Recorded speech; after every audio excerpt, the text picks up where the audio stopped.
Baik, sudah terlihat ya teman-teman ya? Oke. Nah, hari ini temanya adalah keinginan atau kebutuhan. Nah, sudah terlihat ya Kang Tepan aman ya? Dan teman-teman? Aman, Kang. Oke. Nanti kan ada sesi tanya jawab ya. Kalau ada yang mau nanya, dicatat dulu aja. Nanti saya kasih waktu agak banyak karena materi saya nggak banyak. Saya sebetulnya pengennya tanya jawab diskusi ya. By the way, Kang Tepan udah nikah belum? Belum, Kang. Belum. Oh ya udah langsung atuh. Nunggu apa lagi? Banyak akhwat di sini kayaknya. Banyak banget. Mudah-mudahan ketemu jodohnya di sini ya. Amin. Mohon doanya juga, Kang. Teman-teman, saya sambil minum juga apa biasanya begitu saya ngisi materi, ngisi apa tuh senangnya sambil minum, jadi santai aja. Nah, teman-teman, kenapa keinginan atau kebutuhan dalam hal perjodohan itu sering sekali ada beberapa teman-teman ataupun klien saya yang konsultasi ke saya. Kali-kali bahkan ada yang sampai 6 bulan ikut mentoring, itu masih sulit membedakan mana keinginan, mana kebutuhan soal jodoh. Nah, ini mobil khusus ya, mobil khusus buat yang memang pengen dapet jodoh terbaik, gitu. Tapi ya siapa yang nggak pengen punya ya? Kayak contoh pertanyaan dari salah satu sahabat saya dulu, ada 2 orang perempuan nanya, Kang kenapa ya cowok itu kalau mau ta'aruf selalu tanya sama yang cantik doang gitu. Jadi kalau ceweknya cantik baru dia mau ta'aruf.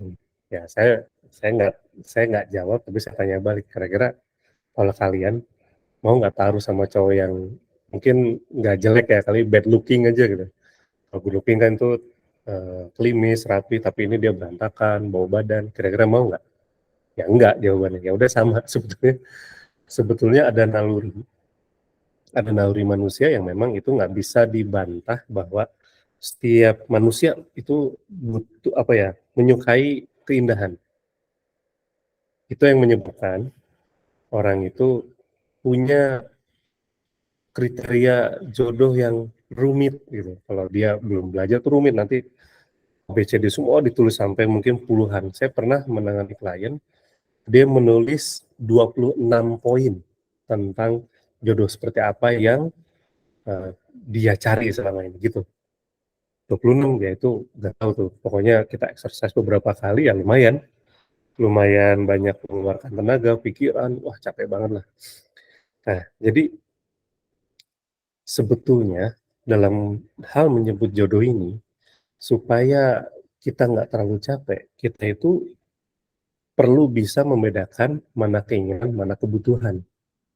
Dan keinginan juga dan kebutuhan ini masalahnya adalah itu mirip-mirip. Banyak orang yang sulit bahkan tidak bisa membedakan mana keinginan, mana kebutuhan. Dianggapnya itu adalah kebutuhan dia, padahal ternyata itu keinginan. Yang dia anggap ini adalah keinginan, ternyata itu kebutuhan dia. Dia bilang, oh, um, ini kayaknya keinginan saya dia gini-gini, tapi ternyata itu kebutuhan. Alhamdulillah. Nah, yang bahaya adalah dia anggap ini kebutuhan, ternyata itu keinginan dia. Nyari yang kayak gitu terus-terusan, kita ganti, taruh berkali-kali. Sampai ada yang rekor waktu itu cerita sama saya di sebuah kajian gitu, udah selesai, pas dia tahu kan saya mengurus ta'aruf, dia tanya, saya ta'aruf sudah dengan 13 orang nih. Cuman nggak detail. Ada juga yang waktu itu pernah cerita, sudah entah 10 laki-laki yang dia ta'arufkan, yang ditaarufkan dengan dia, orang tuanya nggak setuju. Ya dianya nggak tahu ya, dia nggak cerita banyak. Tapi intinya banyak sekali orang yang akhirnya mentok di situ. Akhirnya, aduh lah kayaknya takdir saya tuh nggak nikah. Kayaknya nggak ada yang mau sama saya. Yang saya cari tuh nggak ada. Di dunia ini tuh nggak ada cowok yang baik-baik. Nggak ada cewek yang nikah karena ketulusan cinta tuh nggak ada. Jadi kesimpulannya dibuat sendiri tanpa dasar ilmu yang kuat. Ini bahayanya. Karena sering sekali saya ketemu orang yang menyimpulkan sesuatu. Bahwa saya bakal nggak nikah nantinya, atau kalau saya nikah sama dia nanti bakal rumah tangga saya tidak akan sakinah mawaddah warohmah, semuanya menebak. Ternyata ketika ditanya dasarnya tuh nggak ada. Dari hal yang terkecil aja, kok belum nikah misalnya ditanya, oh saya sedang memantaskan diri. Nah biasanya saya tanya lagi, yang dipantaskan apa? Ya agama saya ibadah. Ibadah apa? Ya sholat aja. Emang sholatnya kenapa? Oh ya belum di masjid. Oke, kalau di masjid gimana? Akhirnya apa? Dia hanya fokus di ritual. Nanti ada beberapa poin, tidak salah dengan ritual ibadah soal agama. Tapi kita untuk menikah perlu melakukan perubahan, memantaskan diri tidak hanya di bagian ritual ibadah saja, teman-teman. Banyak yang perlu teman-teman lakukan selain ritual ibadah. Nah, untuk itu, yang pertama soal keinginan atau kebutuhan. Poin pertama adalah apa itu keinginan dan apa itu kebutuhan. Kan susah ya bedainnya ya. Keinginan kayaknya nih kebutuhan saya deh, kayaknya keinginan deh. Gampang aja teman-teman. Pernah nggak waktu itu? Oke, enggak. Pernah nggak teman-teman waktu itu datang ke mall atau datang ke sebuah tempat yang di mana tadinya teman-teman di situ hanya mau beli jilbab saja, tahu-tahu pulang bawa gamis, tahu-tahu pulang jilbabnya jadi 3, atau beli sepatu, beli sendal, yang sebetulnya teman-teman butuhnya hanya jilbab satu aja. Maaf ya tadi ya. Nah, pernah nggak kejadian itu? Insya Allah pernah. Atau laki-laki nih misalnya mau beli sepatu, udah datang, ternyata ada kaos bagus nih, ke mana gitu ya, brand-brand terkenal gitu atau apalah gitu di mall juga. Wah, ini ternyata ada topi yang bagus. Nah, akhirnya beli topi, padahal butuhnya hanya sepatu. Akhirnya pulang bawa tentengan 3, ya sepatu, ya topi, ya kaos. Nah, itulah yang disebut keinginan. Nah, kalau kebutuhan apa ya? Itu tadi, kebutuhan dia hanya di sepatu. Karena dia butuh sepatu entah itu untuk hiking, entah itu untuk memang kerja, untuk kuliah, atau kalau saya misalnya untuk tampil datang ke sebuah acara, harus dengan sepatu yang bagus gitu, perlu punya sepatu yang bagus, ya udah beli sepatu aja. Kenapa kok semua dibeli gitu. Nah, membedakan keinginan dan kebutuhan, itu sebetulnya ya salah satu filternya adalah ditanya gitu, ini saya benar-benar membutuhkan nggak ya? Itu yang paling gampang ya. Dalam hal yang umum. Atau saya pengen doang, tapi saya belum butuh. Saya kaos masih banyak sih, tapi kenapa beli? Nah itu saya tuh, kerajinan beli kaos. Jadi sekarang, alhamdulillah saya suka bagi-bagi kaos. Bagi teman-teman yang masih pengen kaos, saya akan bagi-bagikan. Selain alhamdulillah saya udah kurusan 10 kilo. Banyak kaos saya udah longgar, sebab teman-teman senang kaos XL atau double XL. Boleh deh DM saya, nanti saya kasih beneran. Dan itu iya seneng banget beli kaos, dan alhamdulillah beberapa kali mengisi kajian atau training atau kelas itu suka dapat kaos juga gitu, lucu aja, suka ada yang ngasih. Ntar lagi lebaran juga, lagi Ramadan ada aja yang ngasih gitu. Baju dia numpuk nih, mulai saya bagi-bagiin ke teman-teman saya atau kenalan-kenalan adik-adik saya gitu. Nah itu yang itu yang membuat saya susah sendiri, kaosnya kebanyakan akhirnya kan. Saya lupa bahwa hisapnya nanti lama gitu, ini kaos dipakai nggak, kalau nggak dipakai kenapa dikip. Nah, itulah kalau keinginan yang kita push, kita nggak akan pernah puas biasanya. Nah, kalau kebutuhan yang kita kita cari, yang kita beli, yang kita dapatkan, biasanya kita bisa ngomong cukup. Jadi kalau keinginan biasanya kita nggak pernah puas, tapi kalau kebutuhan kita bisa bilang cukup. Nah, itu dalam hal yang umum, membeli barang. Gimana kalau soal jodoh, kalau soal menikah? Apa itu bedanya keinginan dan kebutuhan? Dalam hal kriteria jodoh, dalam hal menyebut jodoh. Jadi, kalau orang yang kita inginkan untuk menikah sama kita, itu biasanya kita cari orang, kriterianya, orang-orang yang bisa membuat kita senang.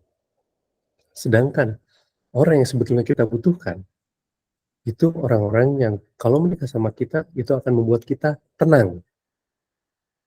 Jadi, kalau sesuai keinginan, kita akan senang. Kalau sesuai dengan kebutuhan, kita akan tenang. Tinggal ditanya, teman-teman mau senang atau mau tenang? Mau dua-duanya, Kang? Iya. Masalahnya adalah, kalau sesuai keinginan saja, senang dapat, biasanya belum tentu tenang. Kalau tenang dapat, sudah pasti sama senang. Jadi kalau dalam metode saya gitu ya, itu biasa ada tiga step dalam menemukan jodoh sejati lah gitu ya, bisa dibilang. Pertama di tahap senang, kedua tahap bahagia, ketiga di tahap tenang dalam hal hubungan laki perempuan atau suami istri ataupun rumah tangga. Pertama kita akan senang, baru itu senang. Nanti mungkin kalau kita udah belajar naik level, nanti kita akan bahagia. Tapi ada orang yang bahagia akhirnya turun lagi ke senang, senang aja. Tapi senang biasanya apa? Fluktuatif. Senang itu biasanya adalah, kalau saya bilang, ini ya bahasanya, cinta transaksional. Apa itu transaksional? Kita hanya cinta sama dia, senang sama dia ketika dia menyenangkan. Begitu dia nggak menyenangkan, kita nggak cinta sama dia. Itu di tahap senang. Kalau yang kita dapatkan atau yang kita cari adalah sesuai keinginan saja. Bisa nggak bahagia? Mungkin bisa. Tapi untuk sampai ke tahap tenang, itu kita sampai di titik sesuai kebutuhan. Gitu. Jadi apa bedanya untuk dalam hal jodoh? Kalau sesuai keinginan, itu kita akan mendapatkan kesenangan. Kalau sesuai kebutuhan, kita akan dapat ketenangan. Ingin senang, butuh tenang.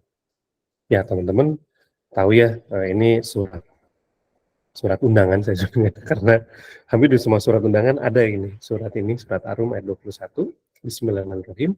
Wa min ayatihi an khalaqakum min anfusikum azwajan litaskunu ilaiha. Jadi kan tanda-tanda kebesaran Allah adalah yaitu menjodohkan kalian, memasangkan kalian untuk apa? Supaya tentram. Litaskunu ilaiha, sakinah, tentram.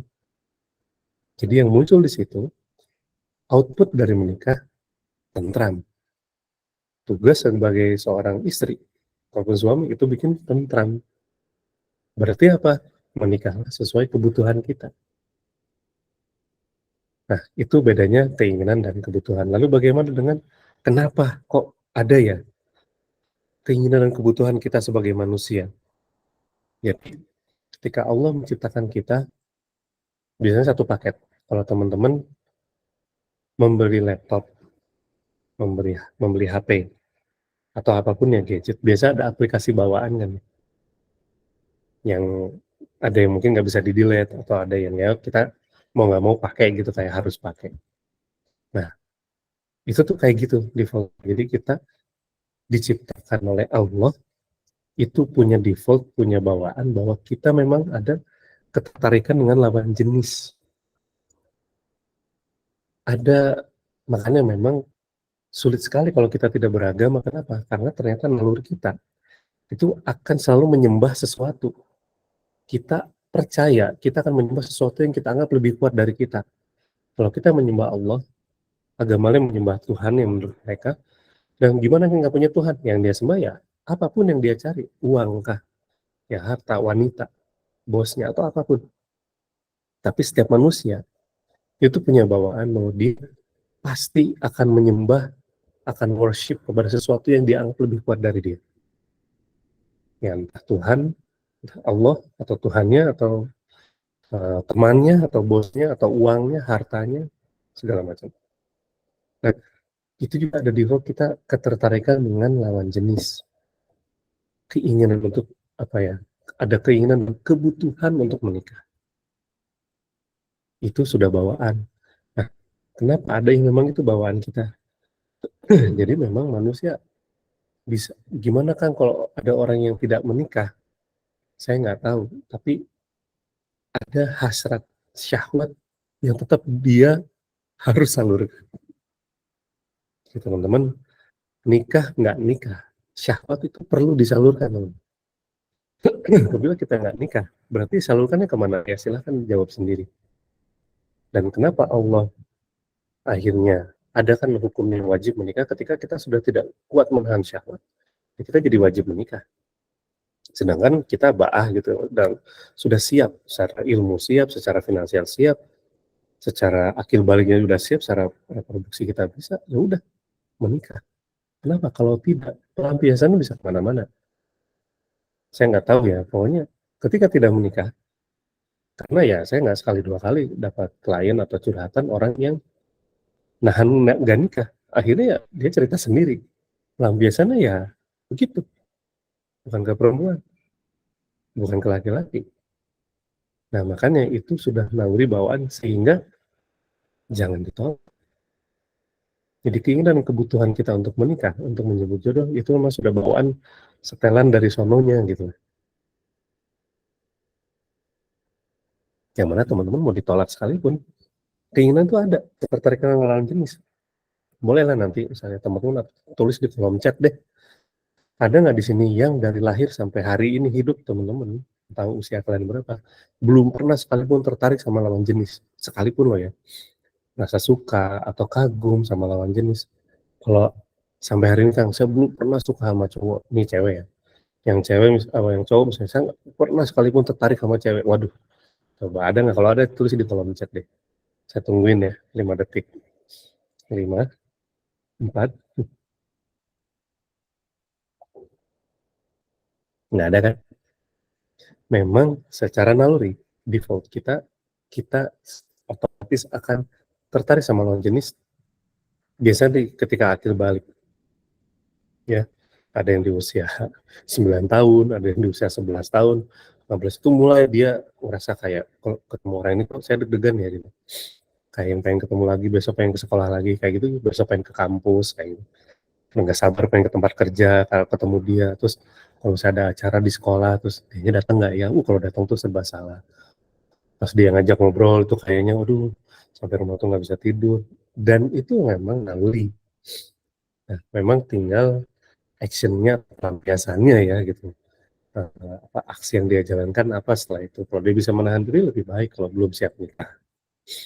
Itu kalau udah siap nikah ya nikahin. Karena memang ada kebutuhan. Gimana kan untuk orang-orang yang tidak memilih menikah? Saya nggak tahu. Kalau kalian tinggal sama dia, dia menyalurkan. Entah gimana caranya. Mohon maaf ya, dengan cara zina kah, atau zina yang kan zina banyak maksudnya ya. Ya kalau nggak nikah ya ke arah sana. Nggak bisa dia nggak ngeluarin. Beneran. Silahkan dicek. Kalau dia ini bohong gitu. Kalau bilang, saya nggak pernah punya hasrat seksual, nggak mungkin. Karena Allah tahu, Allah yang create kita, Allah yang menciptakan kita, tahu bahwa kita butuh, makanya disyariatkan untuk menikah. Rasulullah SAW mencobakan untuk menikah. Ya, aku menikah, kata Rasulullah. Ya, kenapa? Untuk siapa yang umatnya mengikuti Rasulullah SAW, seorang Nabi aja menikah. Kenapa kalian nggak nikah? Gitu. Itu kenapa ada keinginan dan kebutuhan, karena ada naluri bawaan setelan dari sana sama Allah, di mana kita akan tertarik dengan lawan jenis, dan kita perlu apa ya, melakukan aksi untuk bisa memenuhi syahwat kita, karena syahwat pasti datang sooner or later. Bagaimana caranya? Dengan cara yang halal. Kan begitu akad yang tadinya dinilai zina, begitu akad jadinya pahala loh. Apalagi kalau punya keturunan soleh-soleh, pahalanya berkali lipat. Begitu agama ini sangat indah gitu. Yang tadinya perbuatan yang haram dan zina, begitu menikah jadi halal dan berpahala. Kenapa? Ada keinginan kebutuhan. Dan yang ketiga, bagaimana membedakan keinginan dan kebutuhan? Nah ini ya tadi ya. Yang pertama, keinginan itu mendatangkan kesenangan, kebutuhan itu mendatangkan ketenangan. Ya, apa yang perbedaan yang lebih signifikan ketika kita menghadapi seseorang, entah itu lagi ta'aruf atau baru ketemu atau apapun itu,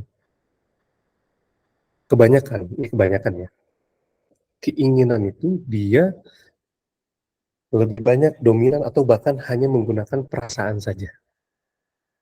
Logikanya suka disimpan di rumah, entah ditinggal masukin ke tas, masukin ke dompet, udah logika kamu jangan ikut dulu ya, gue lagi cinta-cinta ini sama dia nih gitu. Ya udah apa yang dia omongin kita ngikut kayak dicocok hidung aja. Kita lagi capek, jemput aku dong, jemput. Padahal tahu kita lagi capek, kita lagi apa. Padahal tahu bahwa ketika kita tahu kenal dia lebih dalam, taunya hubungan ini toksik. Hubungan yang toksik, saya bisa garansi, cari teman-teman yang hubungannya toksik, coba lihat berapa persentase dia pakai logika. Ada yang nol malah. Rata-rata itu 90% ke atas itu isinya perasaan. Tapi gimana? Aku udah terlanjur cinta sama dia, tapi gimana kalau nggak sama dia nanti aku nggak nikah. Logikanya di drop. Lucunya nanti di poin keempat, teman-teman perlu tahu bahwa dalam Islam menjemput jodoh itu pakai logika. Menjemput jodoh pakai logika loh teman-teman dalam Islam. Jadi yang membedakan keinginan kebutuhan gitu, biasanya dia dominan atau bahkan hanya memakai perasaan saja. Makanya mudah sekali di ghosting, mudah sekali dia overthinking, mudah sekali dia diduakan. gampang aja, dikhianati, balik lagi, dia balik lagi. Di kekerasannya, dan kekerasan dalam pernikah itu udah banyak loh. Di tahun berapa saya lupa datanya, itu ada sekitar 11.000 kasus atau 8.000 kasus, ribuan kasus dalam 1 tahun loh. Belum nikah udah ada kekerasan. Entah yang laki mukul perempuan, kebanyakan ya, atau perempuan yang mukul laki. Ada yang disundut pakai rokok, masih balik lagi, masih balik. Itulah keinginan. Itulah hal-hal yang nggak kekontrol karena kita hanya pakai perasaan. Yang kebanyakan zone, jadi zone, pokoknya sok husnuzon, enggak lah dia cowok yang terbaik. Padahal udah ditipu berapa kali, diporotin, terus nomor kalian dipakai buat pinjol, dia pakai enak-enak buat jajan, nah, kalian buat di bagian ditagihnya. Kenal dengan Mas, aduh kalau Mas Tepan kasihan ya, Kang Tepan mah bager ya. Saya kenal dengan Mas siapa nih di sini ya? Atau Mbak kali. Kenal dengan Mbak Andini misalnya. Oh iya, ini nggak Mas Tepan kenal Mbak Andini. Oh iya. Aduh ini tolong ya Mbak Andini ya. Oh, diteror tuh. Tolong bayar hutangnya dari bank ini. Wah, atau dari pinjol ini. Waduh, pusing. Ada nggak? Ada yang lagi taaruf, lagi taaruf. Bener kejadian lagi taaruf. Pinjam duit yang dia kasih adalah nomor si ceweknya. Ya, hati-hati dengan nomor kalian. Makanya ditaruh sebisa mungkin kita jaga privasi dan gak macam-macam. Nah, gimana kalau kebutuhan? Nah, kalau kebutuhan pakai perasaan, pakai. Tapi lebih dominan logikanya. Dia akan menyusun kriteria jodohnya dengan baik, dengan pakai logika. Kalau saya nikah sama orang ini gini-gini. Tapi balik lagi, tetap dibutuhkan perasaan di situ. Karena kalau full logika, nanti taruhnya kayak interview kerja. Assalamualaikum, misalnya si namanya bilang saya Mbak Apriliana, gitu ya. Mbak April, taruh sama Mas Tepan, Kang Tepan. Ya, Assalamualaikum Mas Kang Tepan, Waalaikumsalam Mbak April. Kang Tepan boleh perkenalkan diri? Oh saya di, oh iya, Kang Tepan apabila saya nanti marah, apa yang akan Kang Tepan lakukan? Apabila Kang Tepan dipecat dari pekerjaan, apa yang akan lakukan? Serius banget. Menurut persentase laki-laki yang setia sama istri itu hanya 40%, sisanya selingkuh. Dan selingkuhnya sekarang tidak hanya dengan perempuan, tapi dengan laki-laki. Saya pernah lihat podcast yang isinya adalah suamiku, aku bercerai karena suamiku selingkuh dengan laki lain. Waduh, Alhamdulillah min zalik, zaman udah tambah ya dananya. Dulu teman-teman kalau mainnya kejauhan ketemu kasus-kasus kayak gitu. Gitu lah, ini udah kayak, jadi aku, aduh, akhirnya setiap taruh dibikin persentase, dibikin grafik. Jawabannya Kang Tepan ini yang kemarin kok nggak konsisten ya? Saya tunggu dicatat. Kalau itu perlu juga sih. Hanya kalau terlalu serius teman-teman, siapapun akan gerah taruh sama dia. Jadi tetap harus santai ya. Kayak saya nih santai ya sambil gini. Oke, gitu. Nah, jadi gimana membedakan keinginan dan kebutuhan? Kalau keinginan didominasi oleh perasaan, kalau kebutuhan didominasi oleh logika. Walaupun tetap ada perasaan di situnya. Ya, jadi melibatkan logika dan perasaan, bukan hanya salah satu. Kalau logika doang juga. Nah, yang keempat yang tadi saya bilang, ini menyingkapi hadis riwayat Bukhari Muslim tentang memilih jodoh. Bismillahirrahmanirrahim. Tungkahul mar'atul arba'in. Limaliha, lihasabiha, lijamaliha, lidinya. Ini sering saya sampaikan. Bahwa dalam hal memilih jodoh pasangan, melihat perempuan lah yang di sini. Begitu perempuan melihat laki-laki ya. Harta, keluarga, rupanya, rupawan, dan agama. Nah, di sini teman-teman lihat deh, yang pakai perasaan yang mana? Coba dilihat. Yang harta, kayaknya harta kan dilihat pekerjaannya ya, melihat. Ya, Sabiha, keluarga kan dilihat, ditanya keluarganya, sukunya apa? Oh, saya orang Sunda dan Jawa. Oh, saya dari Sumatera, Padang, saya Medan. Oh, saya dari Sulawesi, Manado, atau Makassar, atau mana.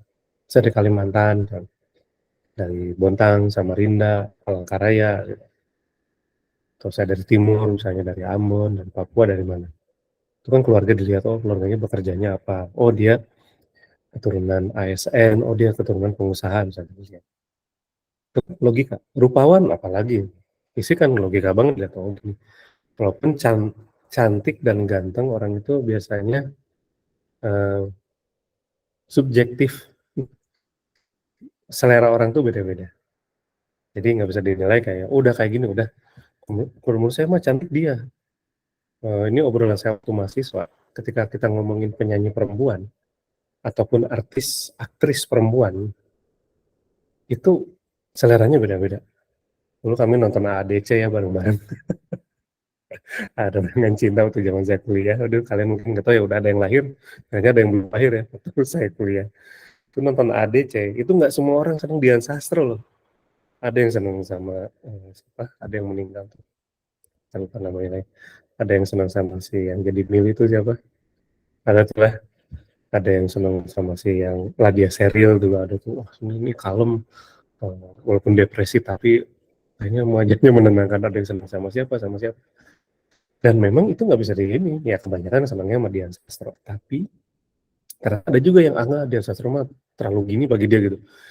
Terlalu cantik lah. Cantiknya overdosis misalnya gitu. Ada gitu yang senangnya sama yang ini, sama yang ini gitu. Jadi setiap orang menilai ganteng atau cantik. Contoh waktu itu yang film Twilight, itu si siapa namanya yang jadi pemeran utama, yang jadi serigalanya, yang jadi vampir. Twilight itu siapa sih? Cullen. Saya lupa artisnya, udahlah itulah ya. Nah, Edward Cullen ya di itu filmnya. Robert Pattinson. Nah, ternyata cewek ada yang suka, ada yang enggak. Ada yang bilang ini pretty boy. Ada yang bilang ini ganteng banget gitu, gantengnya setengah mati gitu, setengah lagi. Pokoknya luar biasa. Ternyata enggak, subjektif. Jadi rupawan pun subjektif, tapi juga pakai logika. Dan agama pakai apa? Jadi agama ya ada logikanya juga. Kita menemukan agama pakai logika lebih kuat biasanya di awal. Nah, jadi apa? 3, harta keluarga rupawan itu berdasarkan akal, agama berdasarkan spiritual. Akal dan spiritual. 3 akal, 1 spiritual. Di mana fadluar bizatidin taribas yadak. Kalau nggak mau rugi atau yang beruntung, pilihlah karena agamanya. Gitu kan. Jadi ya pakai perasaan bisa. Cuma perasaan ini kayak pelengkap, menambah muatan keindahan aja. Menambahkan ketika kita mawadah nanti itu kayak aduh romantis banget, baru nikah, berjalan berdua, gimana segala macam, itu perlu. Sampai hari ini pun di pernikahan saya yang insya Allah tahun ke-18 di tahun ini, itu pun tetap butuh mawadah, masih butuh. Nah, di agama ini kadang-kadang kita kesasarnya apa? Kita berpikir asal orang itu hijrah, janggot, celana cingkrang, pakai gamis, sholat di masjid, selesai. Apalagi sholat subuhnya di masjid dan sholat isya. Itu benar, bagus, benar bagus. Cuman kita harus cek 2 lagi. Apa itu adabnya? Lihat bagaimana ketika dia berinteraksi sama orang, entah itu yang di atas dia atau yang di bawah dia. Lihat ketika dia under pressure. Itu adabnya kelihatan aslinya. Ketika dia tidak memperoleh apa yang dia inginkan.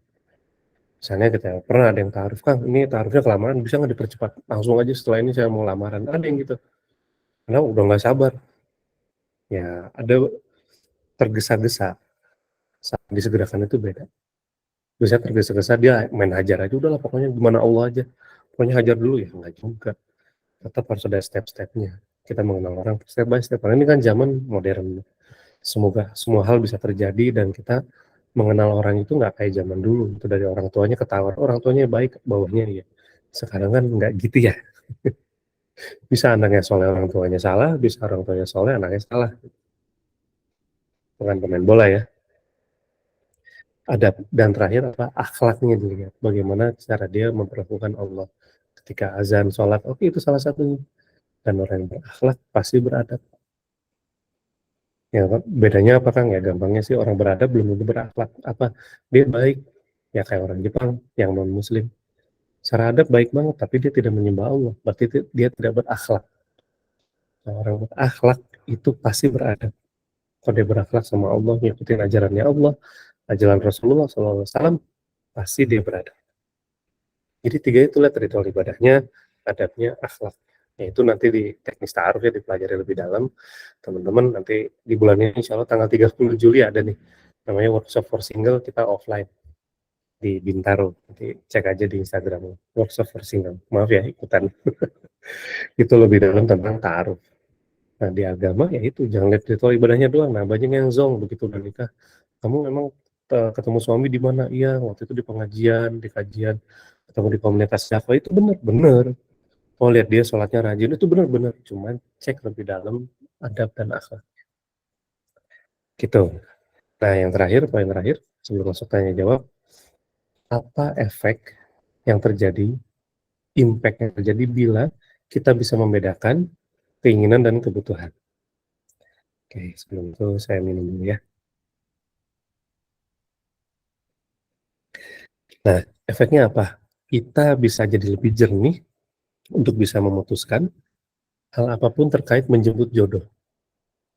Kalau udah tahu gini bahwa ini keinginan saya, oh ini kebutuhan saya, ini keinginan dia drop, dia fokus ke kebutuhan. Ketika ta'arufnya pun tidak sampai nikah, dia tidak akan memaksakan, dia tidak akan banyak drama. Mungkin sedih ya, sedih ada kok. Terus misalnya, kita sudah ta'aruf, hampir menjelang pernikahan atau hampir menjelang lamaran, tiba-tiba batal karena satu dan lain hal. Sedih-sedih ya, tapi biasanya kalau dia fokus dengan kebutuhan dia tahu bahwa oh ketika ini tidak jadi, Allah menakdirkan ini dikat dan selesai. Berarti ada sesuatu yang tidak saya butuhkan ada di dia. Nah bisa jadi jodohnya sama dia, nggak bisa jadi. Saya pernah taruh, nggak jadi nikah, nggak sampai nikah, terus taruh lagi terus nikah, bisa. Karena ada kebutuhan yang di-upgrade nanti ketika mereka sedang tidak taruh di jalan masing-masing nih. Nanti ketemu lagi 1 tahun atau 2 tahun setelahnya atau berapa bulan setelahnya, dua-duanya sudah upgrade dan oh ternyata apa dia sudah sesuai kebutuhan saya karena dia upgrade diri, karena dia apa memantaskan diri. Jadi kalau bisa membedakan keinginan dan kebutuhan, dia akan tahu paham bahwa ketika nggak jadi itu bukan akhir dari segalanya. Itu karena apa? Karena saat ini dia bukan kebutuhan saya, tapi hanya keinginan saya. Makanya nggak jadi. Tapi kalau ada yang nanya, kan gimana kalau saya udah nikah, udah keburu nikah, dan ternyata begini nih rumah tangga saya, apa itu karena keinginan atau kebutuhan atau bla bla bla? Ya, itu agak panjang bahasannya di kelas suami istri saya nanti ya kalau udah nikah. Gitu teman-teman. Jadi penting sekali kita untuk bisa dan perlu juga untuk kita bisa membedakan mana keinginan dan kebutuhan dalam menentukan kriteria jodoh, menentukan dengan siapa kita akan menikah. Apabila kita sudah memisahkan itu, kebutuhan kita ini teman-teman bisa lebih apa ya, menjalani taarufnya, menjalani pernikahannya itu ya lebih nikmat. Contoh paling gampang ya saya, apa kebutuhan saya? Saya punya kebutuhan dari yang paling kayak nggak penting ya. Saya punya kebutuhan istri yang bisa nyupir. Kenapa? Karena kalau saya nyupir gampang ngantuk. Saya sering bolak-balik Bintaro Bandung atau Bintaro Cimahi yang membutuhkan orang untuk backup. Minimal ngajak ngobrol. Kalau ngantuk banget ya ganti. Ya kalau istri saya nggak bisa nyupir itu repot. Tapi ya itu kebutuhan saya. Yang kedua apa kebutuhan saya? Saya ingin bisa komunikasi panjang lebar. Kalau perlu di mobil itu nggak nyalain radio tapi bisa ngobrol. Nyambung. Terusnya sama. Value-nya sama. Nanti teman-teman ada ya namanya roadmap to akad, kelas training juga, itu kan belajar value. Sehingga kita tahu gimana cara kita connect sama pasangan. Dan ini menjawab kenapa kok ada yang udah nikah tapi berantem mulu. Ada yang berantem tapi baikan cepat. Lebih banyak baiknya daripada berantem. Kenapa? Ada value yang nyambung. Itu value saya nyambung sama istri, dia sesuai kebutuhan saya butuh komunikasi, saya butuh didengarkan, dia juga sama, butuh didengarkan, klop. Dan yang paling penting adalah apa? Sama-sama interest dengan hal-hal yang berhubungan dengan agama. Kami interest dengan ilmu Islam, kami berusaha untuk memperbaiki hubungan kami sesuai dengan apa yang Allah dan Rasulullah SAW contohkan, yang Allah anjurkan. Sama-sama kita pakai rules Islam, itu enak. Rulesnya aja beda, itu repot banget rumah tangga. Satunya maunya A, satunya maunya B. Ya udah, suami istri gede-gedean gaji gitu. Suami istri malah bersaing gitu. Nah, si istri ngerasa saya harus punya pride. Bahwa kalau saya punya gaji sendiri, saya bisa hidup sendiri, nggak mau bergantung sama suami. Jadi gaji saya harus lebih tinggi. walaupun saya korbankan untuk apa, saya nggak punya anak atau punya anak biarin kasih pembantu aja. Itu siapa yang ngajarin gitu. Nah di Islam istri taat sama suami, ikut sama suami boleh kerja silahkan asal tidak mengganggu kewajibannya. Itu jadi teman-teman ya, apa keinginan dan kebutuhan dan kenapa ada itu keinginan dan kebutuhan, bagaimana membedakannya sehingga kita juga bisa menyingkapi hadis Bukhari Muslim tentang menjemput jodoh dan juga apa efek ketika kita bisa dan berhasil membedakan mana keinginan dan kebutuhan. Sesuai itu mempermudah teman-teman dalam menjemput jodoh. Gitu saja, Kang Tepan, silakan kalau ada yang mau bertanya. Insya Allah saya masih menyediakan waktu untuk sesi tanya jawab. Ya, Assalamualaikum warahmatullahi wabarakatuh. Waalaikumsalam warahmatullahi wabarakatuh. Terima kasih Kang Sani, Masya Allah. Luar biasa. Sudah ada pencerahan ini Kang, terkait keinginan dan kebutuhan. Sudah terbuka lah ya. Tadinya kan tipis-tipis melihat keinginan dan kebutuhan. Jadi sudah dijelaskan perbedaannya, bagaimana cara memandangnya. Bedanya apa nih? Nah, ini selanjutnya langsung saja kepada Kang Teten, peserta ingin bertanya, boleh kita buka 3 pertanyaan dulu ya Kang ya? Ya, boleh. 3 dulu boleh. Boleh. Boleh yang ingin bertanya melalui langsung open mic boleh, open mic-nya, yang jaringannya stabil boleh open mic, ataupun yang ingin bertanya melalui kolom chat boleh juga. Itu udah ada yang ngacung. Oke, siap Kak Oke. Nurul. Iya. Assalamualaikum Kang. Waalaikumsalam. Tuh, Izin bertanya ya. siap. Aku kan pengen coba buat ta'aruf nih. Cuma tuh insecure gitu. Insecure. Soalnya apa ya?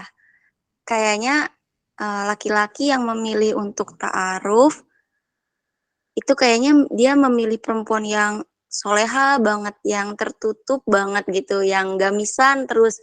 Sedangkan aku tuh belum ke situ, masih seneng pakai celana lepis, masih seneng kerudung lilit, ya bajunya yang nggak terlalu tertutup gitu.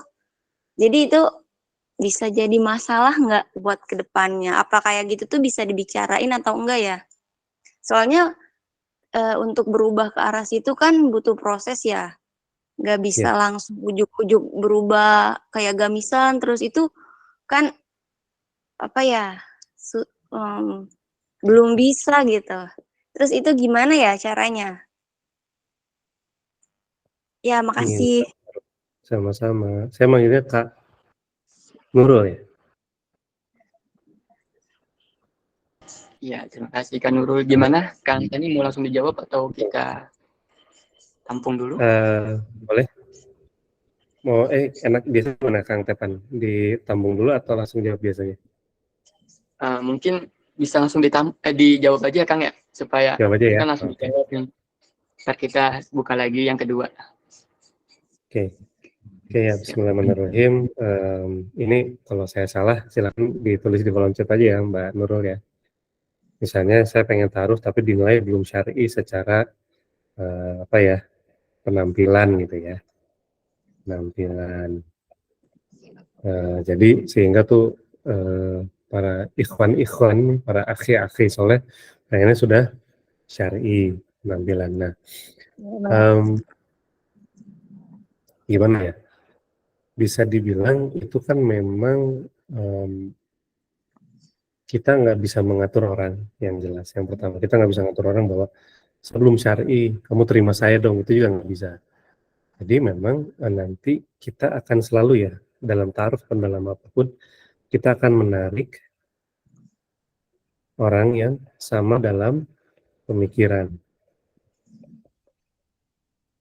Sehingga ketika misalnya benar-benar ingin punya suami yang soleh banget, kita pemikirannya harus sama dulu sama laki-laki yang soleh. Jadi Nurul itu perlu mendalami dan mengetahui apa isi kepala orang-orang yang soleh. Nah, kalau misalnya, oh ternyata kalau saya masih pakai celana jeans yang tertarik sama saya, ya biasanya mungkin udah soleh, tapi juga dia mungkin sama kayak Kak Nurul yang masih senang main, masih seneng mungkin, mohon maaf ya, misalnya malam minggu tuh masih kemana gitu, hangout sama teman-teman, itu nggak salah juga, tapi biasanya kita akan menarik orang yang pemikirannya sama, biasanya. Jadi misalnya kita menarik nih orang yang ternyata soleh, tapi begitu dekat sama kita, terus dia pergi gitu. Ataupun orang yang salah banget gitu. Gitu, ternyata Kak Nurul rajin nih sholatnya, saya minder, dia akan cabut. Orang akan stay dengan Kak Nurul, hanya orang-orang yang memang sepemikiran. Atau biasanya sama frekuensinya. Itu udah hukum alam. Kayak Kak Nurul coba cek deh, kalau Kak Nurul punya temen ring 1, punya teman-teman yang deket nih, sahabat, itu biasa sepemikiran dan sefrekuensi. Biasanya kalau satu orang nggak suka sama orang lain, itu nyebelinnya orang itu satu grup tuh nggak suka juga sama dia semua. Ya sesekali terjadi perdebatan sih gitu. Enggak juga, ya ada lah gitu beda pendapat, tapi lebih banyak satu frekuensi. Satu nonton ini, semua nonton ini. Satu nonton, terus suka musik ini misalnya, kalau yang masih dengerin musik atau apapun ya. Oh saya suka ustadz ini, rata-rata bisa jadi sama. Walaupun ada perbedaan, tapi biasanya apa? Kita akan berkumpul, kita akan bertemu, menarik orang yang sepikir dan sefrekuensi. Jadi ya, kalau misalnya Kak Nurul mau yang, wah solehnya kayak gimana, coba dicek orang itu tuh seleranya, dalam tanda kutip ya, seleranya cewek seperti apa atau akhlak seperti apa. Nah, naikkanlah level di seleranya dia, kalau memang mau menarik orang seperti itu. Jadi itu pentingnya bahwa, karena mereka akan membutuhkan perempuan seperti apa itu ya kita harus tahu. Gitu. Saya juga kayak misalnya nih, saya perlu tahu diri gitu ketika saya negosiasi dengan klien atau apa. Saya harus melihat dia kayak apa orangnya, sehingga ketika saya memberikan harga gitu ya, ketika saya memberikan ilmu, itu saya sesuaikan dengan orangnya. Oh, ini orang kayaknya nih ilmunya tinggi nih. Oh, berarti saya cek dulu nih, mau belajar apa nih Mas, atau enggak, segala macam. Oh, saya ternyata orang psikolog, oh saya juga coach. Nah, boleh-boleh banyak, ada aja. Saya seorang dokter, wah ini Masya Allah ilmunya. Tapi soal jodoh ternyata beda hal nih. Akhirnya apa? Banyak orang yang bertahan sama kami, sama saya, itu karena sama-sama satu frekuensi dan pemikiran soal ta'aruf. Ada yang nggak cocok sama ta'aruf, akhirnya dengan sendirinya dia akan pergi dari kita. Jadi ya, Kak Nurul hanya akan menarik orang yang sepemikiran dan sefrekuensi. Itu saya ulang-ulang terus. Kenapa? Supaya Kak Nurul kayak, oh gampang mendeteksi. Jadi cara mendeteksi level Kak Nurul sekarang, itu siapa yang deketin Kak Nurul, itulah. Siapa yang jadi teman Kak Nurul, itulah level Kak Nurul di situ. Jadi ini bukan soal baik atau buruk, atau benar atau salah, tapi memang level kita di situ. Gitu aja, semoga menjawab ya. Wallahu a'lam bishawab. Silakan Kang Tepan kalau ada yang lagi. Baik, Kang Sani, terima kasih jawabannya. Gimana Kak Nurul? Alhamdulillah, mudah-mudahan puas ya Kak. Baik, ini ada selanjutnya yang bertanya, Kang. Boleh langsung open mic aja, Kak. Assalamualaikum, Kang Shani. Waalaikumsalam. Jannah, nama keren. Mau bertanya, sekarang Boleh. lagi banyak berita tentang perselingkuhan di mana-mana gitu ya. Jadi semua orang jadi ke-trigger. Aduh, gue takut nikah. Ya, kayaknya lebih baik nggak nikah. Jadi pendapat Kang Shani gimana nih soal terutama buat ini ya para akhwat Apa saya? ya yang takut untuk menikah gitu. Siap. Apa pendapat Kang Shani? Siap. Ini Mbak Jannah, Mbak Oi. Ya, Mbak Oi Jannah. Oi Jan, Mbak Oi aja ya. Oi, orang Indonesia. Masya Allah. Siap. Oke, Mbak Oi. Jadi saya langsung jawab ya, Kang Tepan ya. Iya Kang, Nah, langsung jawab. memang perselingkuhan ini, teman-teman, itu menjadi salah satu faktor yang cukup tinggi di Indonesia dalam angka perceraian. Tapi ternyata bukan angka yang tertinggi. Faktor perselingkuhan itu masih di setengahnya dari faktor ekonomi. Jadi kebanyakan orang selingkuh itu kalau nggak salah sekitar berapa ya bro? Ini sekitar berapa ratus ribu ya, saya lupa, 100.000 gitu bro. Itu kasus karena orang ketiga ya, pihak ketiga, pelakor atau predator atau apa, ya pengganggu laki orang, pengganggu bini orang, pebinor atau apa itu namanya. Ternyata 2 kali lipat dari situ adalah masalah ekonomi. 3 kali pada masalah ekonomi adalah pertengkaran yang berulang. Jadi perselingkuhan ini kalau nggak salah nomor 3 di 3 besar dari perceraian. Jadi ya memang cukup seram sih, cukup seram ya. Cukup seram. Angkanya memang saya lupa ya berapa angkanya, tapi intinya masuk ke 5 besar lah, atau 4 besar. Masuk ke 4 besar perceraian. Ini cukup, apalagi di blow up lewat film yang kadang-kadang dibuat lucu-lucuan, dibuat komedi, bahwa seolah perselingkuhan itu ya boleh atau gimana lah, dibuat romantis sama selingkuhannya, supaya seolah terlihat itu benar bahwa habis sih istrinya gini, tapi ya memang ada sebabnya. Nah, kita bikin takut nikah itu wajar. Wajar kalau kita jadi takut nikah melihat kasus perselingkuhan. Dan akhirnya nggak mau nikah, itu juga wajar. Jadi maksudnya saya paham kalau kalian tuh takut nikah dan sampai nggak mau nikah. Tapi itu lebih karena apa? Lebih karena kita kurang informasi. Perlu teman-teman ketahui, dalam setahun itu pernikahan ada sekitar 1-2 juta pernikahan. 1,5 apa ya, 2, saya lupa ya. 1,5 juta kalau pernikahan dalam 1 tahun. Yang cerai sekitar 500.000. Berarti masih ada 1 juta orang yang bertahan. Dan biasanya kita kurang informasi tentang apa? Tentang keluarga bahagia. Kita terlalu banyak dicekoki keluarga yang broken, atau broken home. Itu kan kalau di film kan seru ya, diberitakan tuh kan legit sekali ya, daging banget, atau seksi lah dalam berita, bener, mohon maaf, ini bener bahasanya gitu, ini seksi banget diberitain apa, perselingkuhan, perceraian, pertengkaran, itu kita kayak pengen ngikutin. Tapi kalau keluarga bahagia, paling ceritanya, oke, udah aja selesai. Kita lebih banyak, padahal persentasenya, 2 kali lipat, itu orang masih bertahan di pernikahan yang di tahun itu. Misalnya kalau dibandingkan yang nikah sama yang cerai. Cuma karena main kita kurang jauh, sehingga kita menganggap pernikahan itu isinya adalah pertengkaran, perselingkuhan, bla bla bla. Udah gitu ngomong, udah gitu pakai testimoni, dengan kayak gini, gue mau jadi takut nikah. Wah, apalagi kalau yang ngomong KOL, Key Opinion Leader, atau influencer, atau artis, atau siapa, public figure yang ngomong, makin berpengaruh, makin orang, bener kan, ini gue nggak usah nikah. Karena apa? Kan kita takut nih kalau nikah diselingkuhin. Kita tahu kalau nikah ada KDRT atau apa. Jangan salah, nggak nikah pun beresiko. Jadi saya mau kasih tahu teman-teman, memang sih, gimana caranya supaya kita tidak menderita dalam pernikahan? Gimana supaya kita tidak diselingkuhi oleh suami, tidak diselingkuhi oleh istri? Ya gampang, caranya tinggal nggak nikah. Gitu. Tapi jangan dikira bahwa tidak nikah tuh pasti bahagia atau pasti terhindar dari masalah. Enggak. Kita hanya keluar dari satu masalah, masuk masalah yang baru. Kayak keluar dari mulut buaya, masuk mulut singa, gitu kayak gitu. Sama aja. Kita milih nggak nikah, itu kita pun beresiko.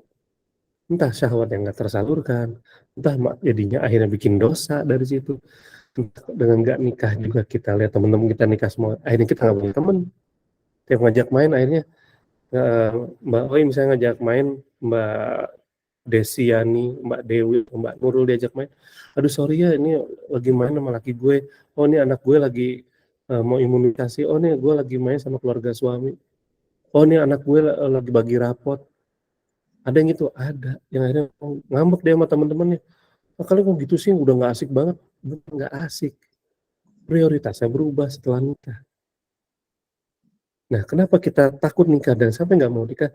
Karena informasi kita isinya adalah keluarga yang broken home, keluarga yang bercerai, keluarga yang berantem, KDRT, pembunuhan, suami bunuh istri, istri bunuh suami, anak bunuh orang tua bunuh anak, itu yang ditonton. Ya takut lah. Coba ketemu deh keluarga yang bahagia, keluarga yang stabil, keluarga yang menyenangkan. Ternyata, oh alhamdulillah dengan menikah.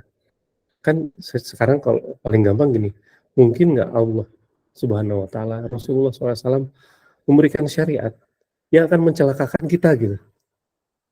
Kenapa kok nikah itu sunnah muakkad?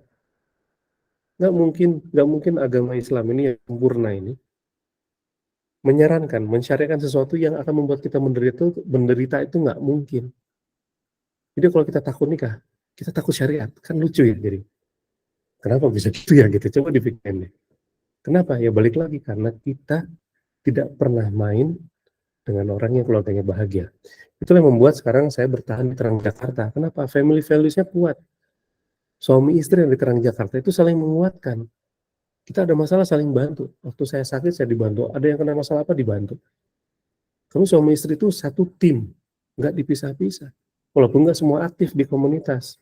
Suaminya doang atau istrinya doang nggak apa-apa. Tapi ada family values, ada nilai-nilai keluarga yang kuat di situ. Kenapa? Karena ya memang di situ kita hanya lihat oh ini begini, oh ternyata setelah kita dalami banyak keluarga yang bahagia, cuma kita nggak tahu. Jadi ya mindsetnya perlu dirubah nih supaya nggak takut nikah lagi. Terutama akhwat. Akhwat kan setelannya overthinking ya. Kenapa? Karena memang si perasaannya mendominasi. Bukan berarti nggak punya otak, bukan salah. Memang limbic brain gitu, otak yang berhubungan dengan emosional, perasaan, empati itu besar, lebih besar dari cowok, dan itu yang menyebabkan dia bisa jadi kayak aduh perasaan overthinking itu ntar gimana ya, wajar, maksudnya itu bukan suatu hal yang buruk, tapi kalau terus-terusan dipupuk kayak gitu, lihat berita negatif itu cepat banget. Jadi saya pernah nonton waktu itu potongan video pendek di Instagram atau di YouTube short gitu, atau di Facebook video, bahwa apa yang kita tonton, apa yang kita baca, yang kita dengar itu semua diserap sama otak, bukan alah gini dong mah nggak apa-apa. Itu diserap dan disimpan. Referensi apa? Nah itu. Jadi teman-teman gimana? Cari referensi. Keluarga bahagia. Ngobrol sama mereka yang keluarganya bertahan, teman kalian yang keluarganya bagus, agamanya kuat, ngobrol sama mereka. Kurangi nonton berita negatif. Biarkan itu artis yang cerai itu yang nggak usah didalamin, kecuali kayak kalau saya butuh, pengen tahu kenapa mereka bercerai, karena begini, saya perlu. Tapi kalau kalian memang hanya, pengen tahu dong, kalau mendalami gitu ya, ya nggak tahu kalau kalian admin yang lambe turah, misalnya saya nggak tahu ya, gimana, apa diperlukan gitu untuk pekerjaan, saya nggak tahu, tapi semakin kalian mendalami itu, dikonsumsi itu semua informasi, semakin kalian stres. Akhirnya apa? Takut nih kamu jawabannya stres. Nah, gimana? Supaya ngilangin stres, lawan pakai ini. Cari referensi keluarga yang bahagia. Pasti menang. Gitu. Jadi tergantung referensi apa yang kalian pakai. Kalau misalnya referensinya berita yang itu, negatif, perceraian, KDRT, dan lain-lain, ya wajar kayak gitu. Dan by the way, kadang-kadang nih ada yang belum nikah gitu. Ada pakai metode apa ya gitu. Wah, dia selingkuh. Saya mau nikah sama dia batal, soalnya dia selingkuh. Saya agak ini ya, mohon maaf, agak pengen terus terang bahwa perselingkuhan itu tidak terjadi di pranikah. Sebelum nikah itu atau lagi ta'aruf atau metode lainnya, itu bukan selingkuh. Jadi kalau selingkuh itu terjadi ketika sudah nikah, itu bukan selingkuh. Kalau belum selingkuh, disebutnya apa? Kalau dia tiba-tiba lagi dekat sama kita terus dia pindah ke cewek lain atau pindah ke cowok lain, itu namanya seleksi. Jadi bukan selingkuh ya. Itu namanya lagi seleksi. Selingkuh itu kalau sudah nikah. Gitu ya.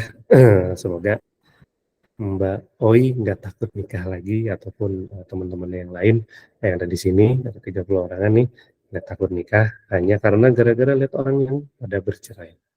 Walau alam misal.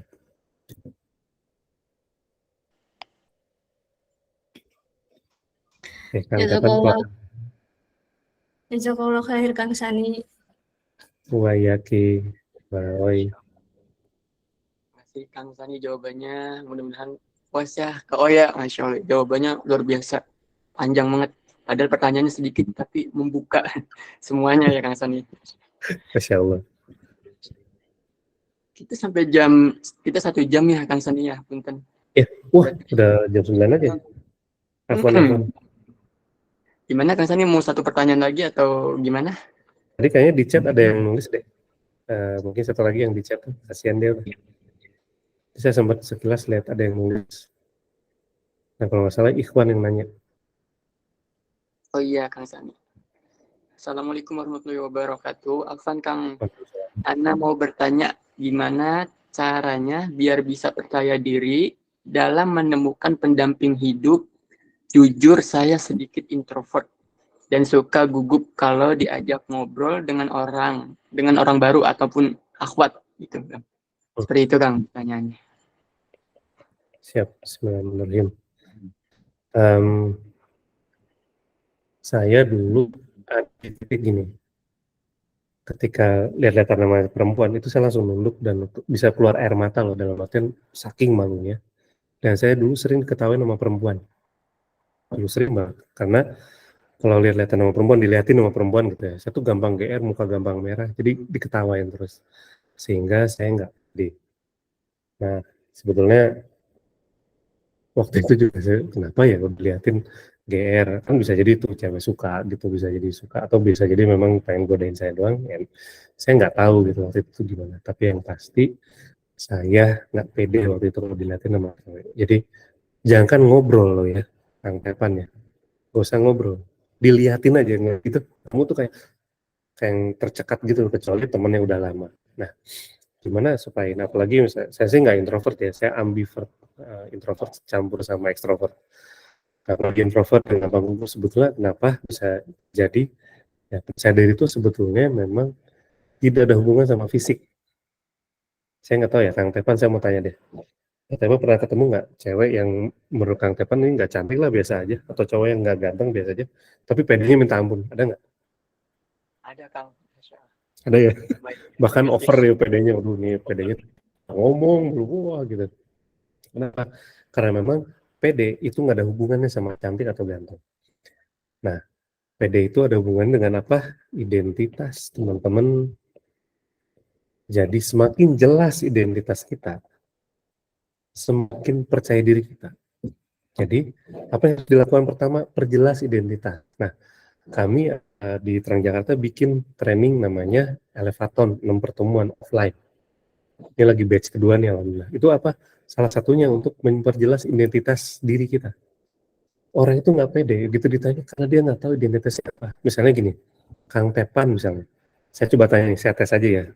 Kang Tepan, Kang Sani itu siapa sih? Coba Kang, menurut Kang Tepan saya itu siapa?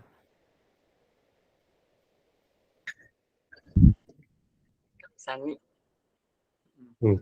Kang itu ya sedikit tahu kayak pembimbing ataupun yang tadi sudah dijelaskan juga kan ya, kayak pembimbing, misalkan membimbing kita dari menasihati kita, mengetahui atau berbagi, orang yang mudah berbagi kepada orang lain dari segi ilmu ataupun pengalaman. Dan Kang Sani juga percaya diri lah, Kang, untuk menyampaikannya. Mungkin Kang Sani juga sudah banyak pengalaman dan tahu diri Kang Sani itu seperti apa, dan tahu Kang Sani itu banyak pengalaman dan pengetahuan yang harus dibagikan. Sedikitnya seperti itu. Siap. Yang jelas, kenapa saya percaya diri? Karena identitasnya jelas. Ya, tadi Kang Tepan sudah menjelaskan. Tadi CV baca, itu identitasnya di CV tadi. Bahwa saya seseorang yang bisa membantu, ya bismillah ya, bisa membantu apa? Orang yang pengen nikah dengan metode ta'aruf, orang yang ingin memperkuat rumah tangga, karena saya punya kelas di dua bidang itu. Gitu. Cinta gitu kan. Ini tadi pasangan Kang soal cinta gitu ya Kang Tepan ya. Berarti kalau saya lagi ngobrol sama Kang Tepan berdua, itu hampir dipastikan Kang Tepan lagi curhat sama saya, ngomong pengen nikah gitu ya. Masalah cinta jodoh itu hampir dipastikan. Kenapa? Nah, itu yang bikin saya percaya diri apa? Identitas jelas. Jadi bagi teman-teman yang jelas identitasnya, biasanya memang kita nggak pede. Kita ahli di bidang apa, kita expert di bidang apa, kita pengetahuannya sejauh mana, itu identitas kita. Perjelas itu. Nah, kedua, introvert itu bisa kok, tetap bisa, misalnya public speaking, belajar aja. Jadi public speaking itu nggak hanya soal bicara di depan kamera, bicara di depan umum, tapi interpersonal skill. Ketika bicara dengan lawan jenis, dengan yang laki-laki juga, sehingga kita ngomong itu nggak kelihatan kayak sedang menggoda dia atau apa dan lain-lain lah ya. Tapi intinya kita bisa ngomong dengan enak, walaupun kita mungkin nggak ada perasaan sama dia atau ada perasaan sama dia. Nah, berarti apa? Ambil kelas public speaking yang simple lah, yang kira-kira gimana sih cara komunikasi dengan secara dua arah sama orang itu gimana? Nah, itu perlu belajar. Nah, orang introvert kalau belajar public speaking, karena saya punya teman dulu introvert banget Kang Tepan, sangat introvert, tapi sekarang jadi public speaker. Karena dia belajar komunikasi, dia belajar public speaking dengan kerja keras banget dan luar biasa, belajar marketing, belajar sales. Akhirnya apa? Dia jadi public speaker, aneh kan? Dulu padahal ngobrol sama orang susah, tampil nggak mau. Nah, akhirnya apa? Akhirnya gugupnya akan hilang dengan begini. Akhirnya gugup akan hilang, tapi akan berkurang. Dengan belajar public speaking, identitas jelas, belajar public speaking, gugup akan berkurang, mau berhadapan dengan siapapun. Nah, jadi supaya gugupnya nggak hilang, supaya gugupnya lebih banyak hilang lagi, dengan cara apa ya, bertaaruf lah ketika berhadapan dengan perempuan. Kenapa? Karena kalau bertaaruf kita akan didampingi, itu akan mengurangi. Jadi kalau kita nggak hanya berdua, kita ada teman pendamping atau ada guru, ada mentor, insya Allah gugupnya akan berkurang karena kita ngerasa lebih secure, ada yang nemenin, ada yang mengarahkan. Jadi apabila berhadapan dengan itu ya taaruflah untuk mengurangi gugup. Yang jelas setelah identitas diri jelas, public speaking yang dipelajari itu akan berkurang dan dikurangin lagi gugupnya ketika berhadapan dengan lawan jenis dengan akhwat. Gimana dengan cara apa? Taaruf sambil didampingi. Lama-lama ketika kalian sering ngobrol, ketika taruh, nazor gitu, ketemu ngobrol, sering ngobrol sama lawan jenis, itu jadi nggak kagok lagi. Atau bisa juga dengan cara apa? Berteman dengan yang jago komunikasi. Beda ya, jago ngomong sama jago komunikasi. Kalau jago ngomong tuh random gitu, wow, gitu. Tapi kalau jago komunikasi, dia tahu menempatkannya, dia tahu adabnya dan lain-lain. Begitu ya, soal percaya diri, perjelas identitas. Kalau yang introvert belajar public speaking dan dengan taaruf, insya Allah gugup akan berkurang bahkan hilang. Nah, untuk latihannya gimana? Public speaking, bertemanlah dengan orang yang jago komunikasi. Gitu Kang Tepan. Wallahu a'lam bishawab. Subhanallah, Masya Allah. Terima kasih Kang Sani atas jawaban-jawabannya, luar biasa nih. Ya, kayak melihat pintu-pintu cahaya gitu ya, jawabannya dari awal.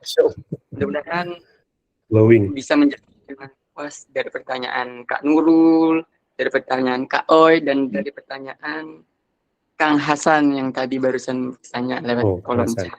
Alhamdulillah, jazakallah semuanya, Kang Akang dan teteh semuanya. Alhamdulillah tidak terasa nih, sudah 1 jam lebih ya Kang ya. Iya, maaf ya, udah 12 nih. Kirain jam berapa gitu, udah jam 9. Saya bisa mengamalkan apa yang sudah diajarkan, diberi dan sharing dari Kang Sani dari awal sampai tadi pertanyaan. Mudah-mudahan kita bisa terapkan dan mudah-mudahan juga kita semua yang belum mendapatkan jodoh diberikan jodoh dan dimudahkan untuk menemukannya, Amin. dan menemukan sampai jannah. Amin ya rabbal alamin.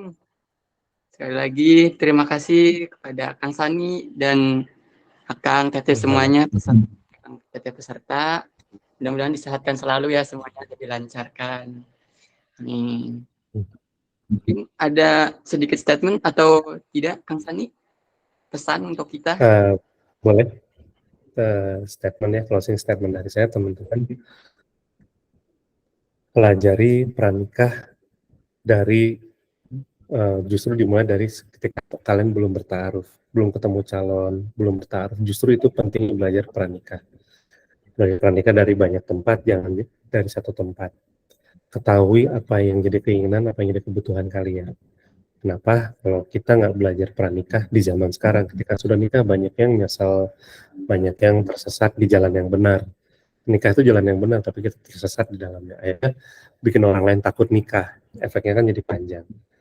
Gitu teman-teman. Nah, jadi balik lagi ya, ketahui apa keinginan kalian, apa kebutuhan kalian, pelajari pranikah dari sekarang, justru dari mulai kalian belum taruh. Kalau udah taruh jalan, justru kan jadi malah apa ya, agak sibuk gitu ya, belajar taruh juga, belajar ini juga. Ya, kalau ada yang terlanjur taruh ya belajar lagi. Insya Allah di upgrade diri juga bisa belajar, di tempat lain juga bisa. Gitu, Kang Tepan. Punten, saya maaf lahir batinnya teman-teman ya, kata-kata saya yang mungkin kurang berkenan dan menyakiti teman-teman. Itu aja Kang Tepan. Perjumpaan pada malam hari ini mudah-mudahan mendapatkan keberkahan dan ridho dari Allah. Kita membaca hamdalah bersama. Boleh ini ingin didokumentasikan atau gimana, Kak Kak Munawaroh, gimana? Kita dokumentasi atau gimana?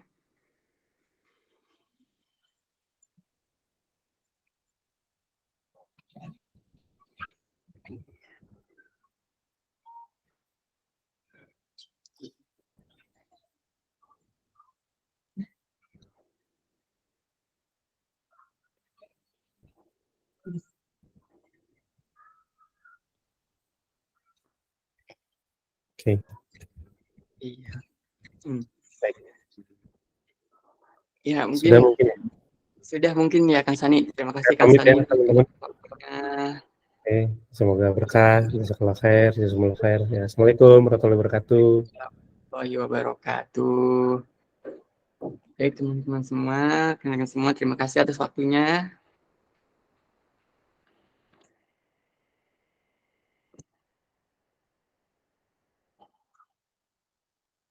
Iya, sampai berjumpa kembali teman-teman semua.